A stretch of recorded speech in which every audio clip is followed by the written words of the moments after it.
Hi, my name is Jared, and today is October 12th, and Halloween creeps closer and closer. The weekend is over, but Horror October continues, with a summer camp slasher that became famous mostly on the strength of a single scene. There are plenty of other things to love about this movie, especially if the summer camp setup is one of your favorites like it is for me. Especially in the winter, it is fun to see the introduce the characters part of the movie, where everyone is enjoying themselves doing outdoor activities in the sun, and then getting brutally murdered like the little victims they are. So what summer camp movie am I recommending? Well,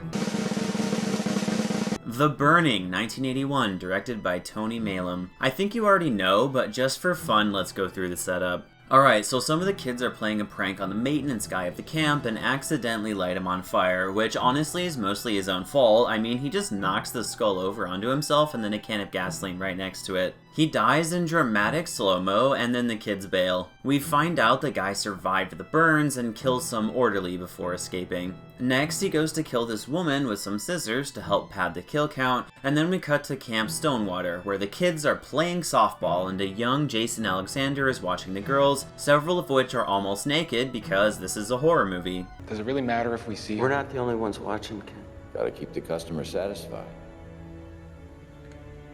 You understand what's at stake here.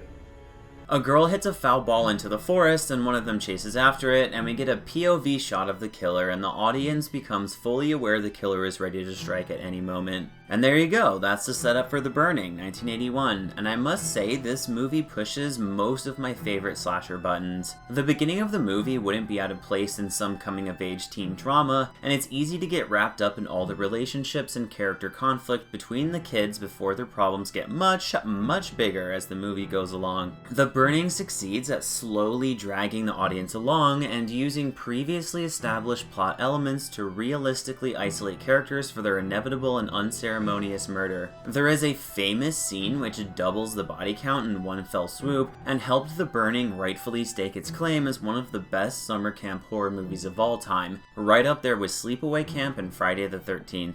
Also featuring Holly Hunter and Fisher Stevens in their first movie roles, who both have pretty small roles, which makes that mostly just a useless historical fact, my personal favorite fact type. This movie also was Harvey Weinstein's attempt to break into the movie business. He and producer Michael Cole of Texas Chainsaw Massacre 1974 and Halloween 1978 fame came up with the idea for this movie before the release of Friday the 13th, after registering their script a little bit before the movie was released. But if I learned anything from Almost Heroes, which, just to be clear, I'm pretty sure I didn't, but if I did learn something, it is that getting credit first is all that matters.